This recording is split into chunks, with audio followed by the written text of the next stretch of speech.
नमस्कार। दिन भर की बड़ी खबरों में आपका स्वागत है। मैं हूं आपके साथ मीनाक्षी त्रिवेदी। आज इस बुलेटिन में बात होगी पीएम मोदी की सर्वदलीय बैठक की, केंद्र पर बरसी आरजेडी और आम आदमी पार्टी की। जानेंगे मोदी सरकार ने बंगाल को क्यों किया नजरअंदाज और सेंट्रल विस्टा पर सुप्रीम कोर्ट ने क्या कहा, और आखिर में बात जीएसटी रजिस्ट्रेशन में हुए बदलाव की। लेकिन तमाम बड़ी खबरों से पहले एक नजर सुर्खियों पर।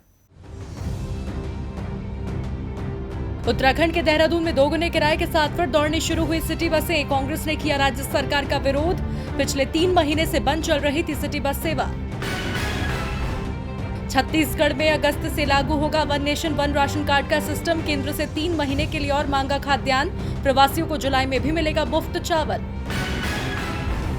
मिंत्रा करेगी 5000 लोगों की भर्ती। पहली बार कर्मचारी वर्क फ्रॉम होम के दौरान सेल को करेंगे वर्चुअली मैनेज। फ्लिपकार्ट के online fashion and lifestyle store है मिंत्रा। हफ्ते के कारोबारी दिन, हरे निशान पर बंद हुआ शेयर बाजार। सेंसेक्स 523 अंक और निफ्टी 152 पॉइंट ऊपर हुआ बंद। सुर्खियों के बाद अब बात करेंगे आज की सबसे बड़ी खबर की। भारत के लद्दाख में पिछले दिनों जो कुछ हुआ उसे लेकर देश में गुस्से की लहर है, तो वहीं ये मुद्दा इन दिनों सियासी गलियारों में भी छाया हुआ है, जिसे लेकर आज प्रधानमंत्री नरेंद्र मोदी ने सर्वदलीय बैठक बुलाई। आज इस बैठक पर चर्चा के लिए हमारे साथ मौजूद हैं राजीव जी। लेकिन उससे पहले आज क्या खास रहा इस बैठक में, इस रिपोर्ट में देखिए। देश में मौजूदा स्वास्थ्य मुसीबत के बीच लद्दाख में हुई घटना की चर्चा जोरों पर है। देश की जनता सरकार से ठोस कदम उठाने की मांग कर रही है, तो वहीं विपक्ष सरकार की नीतियों पर सवाल उठा रहा है। विपक्षी दलों का सवाल है, आखिर कहां चूक रह गई, इसका जिम्मेदार कौन है।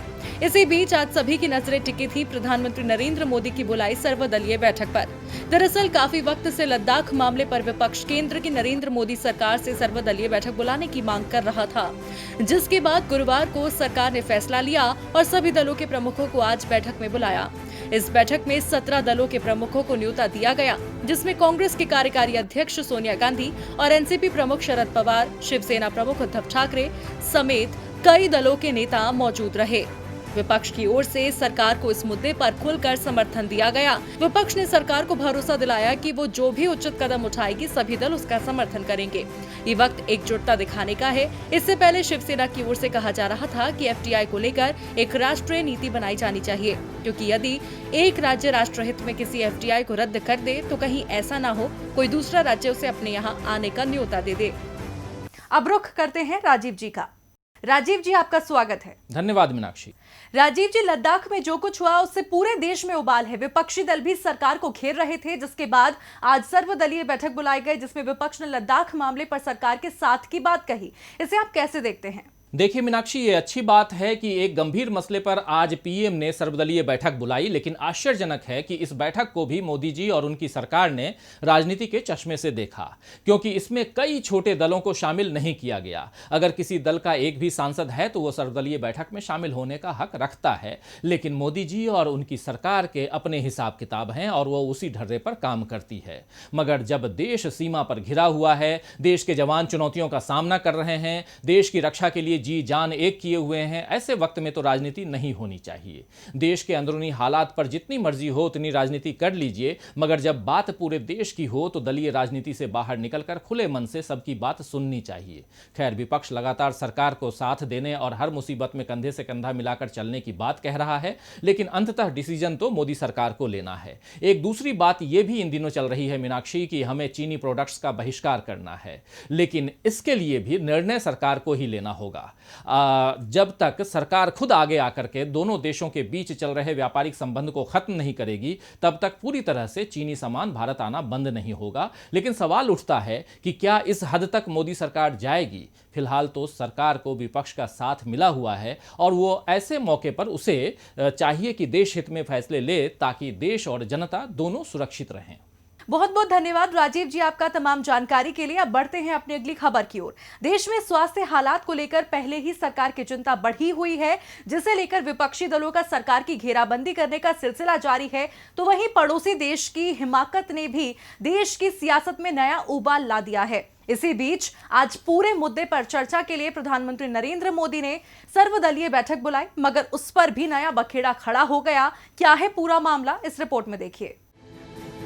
देश में इन दिनों कुछ भी ठीक नहीं चल रहा है, चाहे स्वास्थ्य हालात हो या फिर सीमा पर पड़ोसी देश के इरादे।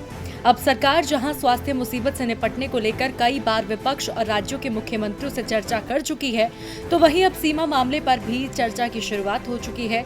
आज इसी सिलसिले में प्रधानमंत्री नरेंद्र मोदी ने सर्वदलीय बैठक बुलाई। इस सर्वदलीय बैठक के लिए कांग्रेस की कार्यकारी अध्यक्ष सोनिया गांधी, एनसीपी प्रमुख शरद पवार समेत कई दलों के अध्यक्षों को न्योता दिया गया, लेकिन लालू यादव की राष्ट्रीय जनता दल और दिल्ली की सत्ताधारी आम आदमी पार्टी को इस बैठक में शामिल होने का न्योता नहीं दिया गया। केंद्रीय मंत्री राजनाथ सिंह ने गुरुवार शाम सभी पार्टी अध्यक्षों को बैठक के लिए आमंत्रित किया।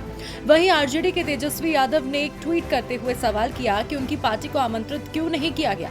आप और आरजेडी को बैठक से बाहर रखने के कारणों पर चर्चा करते हुए सूत्रों ने कहा कि संसद में कम से कम 5 सदस्यों वाली पार्टियों को बैठक के लिए आमंत्रित किया गया है। अरविंद केजरीवाल की पार्टी के 4 सांसद हैं। इस मसले पर आम आदमी पार्टी नेता संजय सिंह ने कहा, केंद्र में एक अजीबोगरीब सरकार है, आपकी दिल्ली में सरकार है और पंजाब में मुख्य विपक्ष है, लेकिन एक महत्वपूर्ण विषय पर आम आदमी पार्टी के विचारों की जरूरत नहीं है।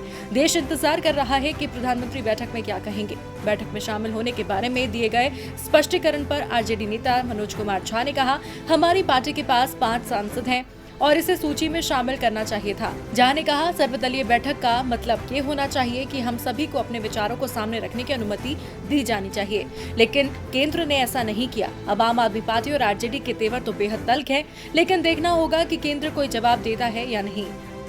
अब सर्वदलीय बैठक में निमंत्रण न मिलने को लेकर जहां आरजेडी और आम आदमी पार्टी का पारा चढ़ गया है, तो वहीं मणिपुर की सियासत में भी खूब उबाल आया हुआ है। दरअसल कर्नाटक और मध्य प्रदेश में कांग्रेस की पकड़ कमजोर कर खुद को मजबूत करने वाली बीजेपी अब उत्तर पूर्वी राज्य में कमजोर होती नजर आ रही है। सियासी उथल पुथल के बीच मणिपुर में बीजेपी के हाथ से सत्ता निकलती हुई दिख रही है। नंबरों की दौड़ में भी बीजेपी पिछड़ती दिख रही है, जिसके बाद अब यहां कांग्रेस की सरकार बनती दिखाई दे रही है।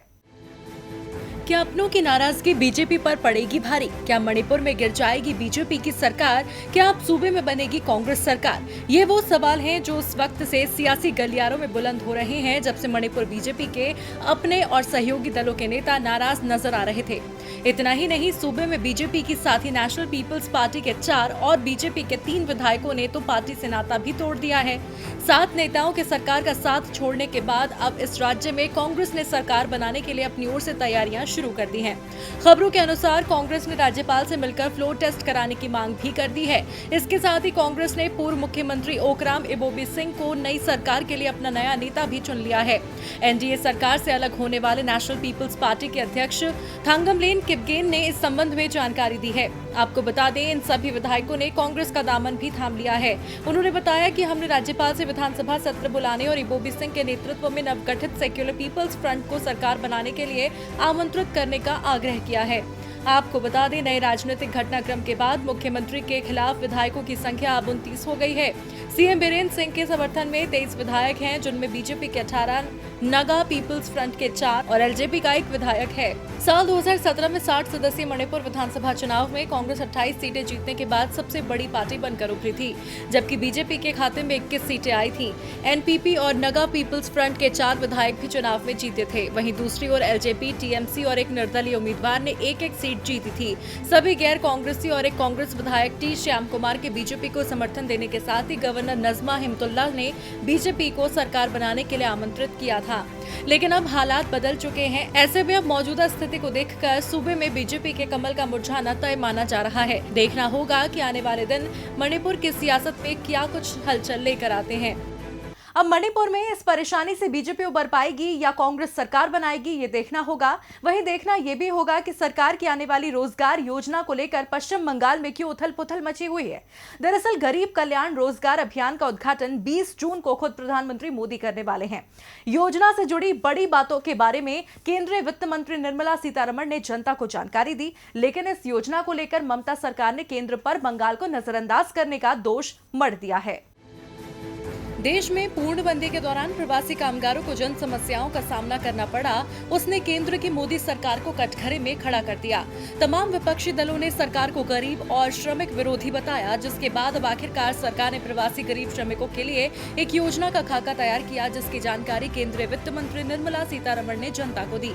गरीब कल्याण रोजगार अभियान के तहत केंद्र सरकार ने 20 जून से देश के 6 राज्यों के 116 जिलों में प्रवासी श्रमिकों को रोजगार देने की बात कही है।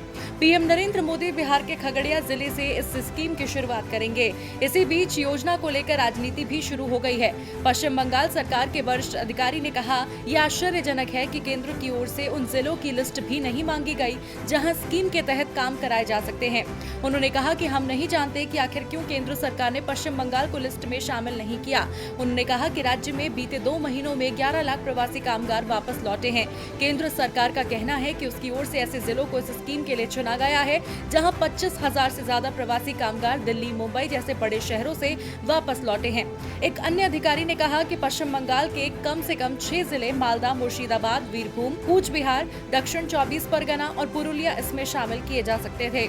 केंद्र सरकार की ओर से तय मानदंडों पर ये जिले खरे उतरते हैं, लेकिन पता नहीं किस कारण से केंद्र सरकार ने हमसे जिलों की लिस्ट नहीं मांगी है।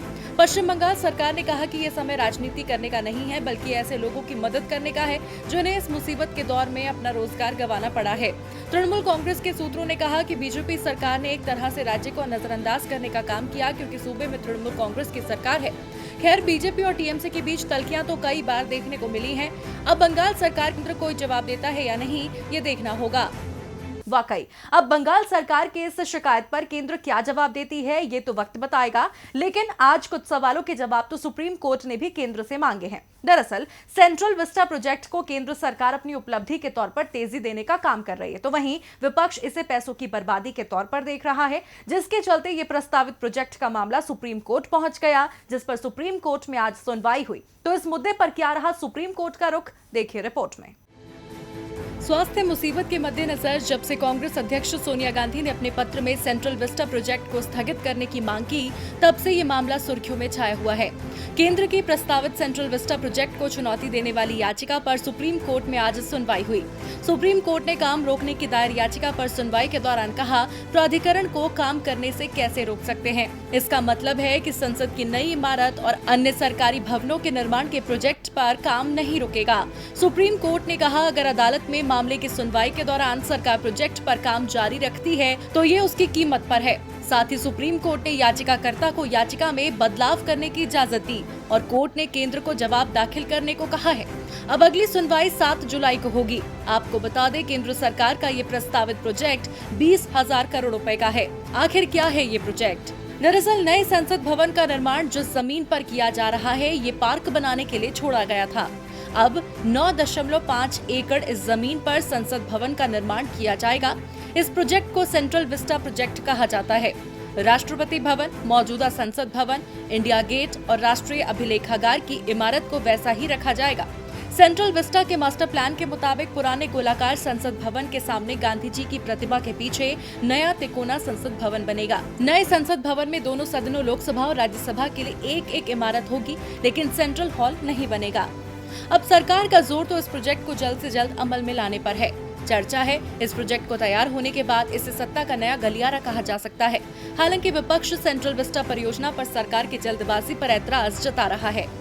और बुलेटिन के आखिर में बात जीएसटी रजिस्ट्रेशन के नियमों में हुए बदलाव की। अगले महीने जुलाई में जीएसटी काउंसिल की एक विशेष बैठक होने वाली है। इस बैठक में राज्यों की क्षतिपूर्ति जरूरतों के मुद्दे पर चर्चा होगी, लेकिन इस बैठक से पहले ही आज जीएसटी से जुड़ा एक अहम फैसला लिया गया है। सरकार ने जीएसटी रजिस्ट्रेशन के नियमों में बड़ा बदलाव किया है। तो क्या है आखिर वो बड़ा बदलाव, इस रिपोर्ट में देखिए। अभी हाल ही में 12 जून को वस्तु और सेवा कर यानी जीएसटी काउंसिल की अहम बैठक हुई थी। इस 40वीं बैठक में सरकार ने छोटे कारोबारियों को राहत देने वाले कई अहम फैसले लिए थे। तो वहीं आज एक फैसला और लिया गया है, जिसके तहत अब जीएसटी रजिस्ट्रेशन आसान हो गया है। दरअसल जीएसटी रजिस्ट्रेशन के लिए लिमिट के आकलन में कई तरह के ब्याज भी शामिल होंगे। इसमें पब्लिक प्रोविडेंट फंड यानी पीपीएफ, सेविंग बैंक अकाउंट, परिवार और दोस्तों को दिए गए कर्ज पर मिलने वाला ब्याज शामिल है। इसकी जानकारी एडवांस रूलिंग अथॉरिटी यानी AAR ने दी है। आपको बता दें, जीएसटी कानून के तहत 20 लाख या उससे ज्यादा के कारोबार वाली कंपनियों और व्यक्तियों को जीएसटी रजिस्ट्रेशन कराने की जरूरत होती है। दरअसल एक व्यक्ति ने एएआर की गुजरात पीठ के समक्ष आवेदन देकर ये जानना चाहा था कि क्या सेविंग बैंक अकाउंट, पीपीएफ और परिवार के सदस्यों को दिए गए कर्ज पर मिलने वाले ब्याज पर जीएसटी रजिस्ट्रेशन के लिए 20 लाख रुपए के लिमिट के आकलन के मकसद से विचार किया जाना चाहिए। व्यक्ति ने अपने आवेदन में कहा था कि 2018-19 में उसकी कुल प्राप्ति करीब 20,12,000 थी। इसमें 9,84,000 रुपए किराया, जबकि शेष बाकी बैंक जमा, पीपीएफ जमा और दोस्तों के अलावा परिवार के सदस्यों को दिए गए कर्ज पर ब्याज से प्राप्त हुई। इसके जवाब में एएआर ने कहा कि ब्याज आय जीएसटी रजिस्ट्रेशन लिमिट के आकलन में शामिल की जाएगी। प्राधिकरण ने कहा कि आवेदनकर्ता को जीएसटी के तहत रजिस्ट्रेशन के लिए सीमा के निर्धारण को लेकर कुल कारोबार की गणना करनी होगी। वहीं एडवांस रूलिंग प्राधिकरण के नए नियम के मुताबिक अगर कोई घरेलू कंपनी विदेश से माल खरीदती है और उसे किसी दूसरे देश में बेचती है तो उसे ऐसे सौदे के लिए जीएसटी का भुगतान देश में करना होगा, भले ही वो उत्पाद भारत की सीमा में न आया हो। फिलहाल दिन भर की बड़ी खबरों में इतना ही। आप देखते रहिए डीबी लाइव। नमस्कार।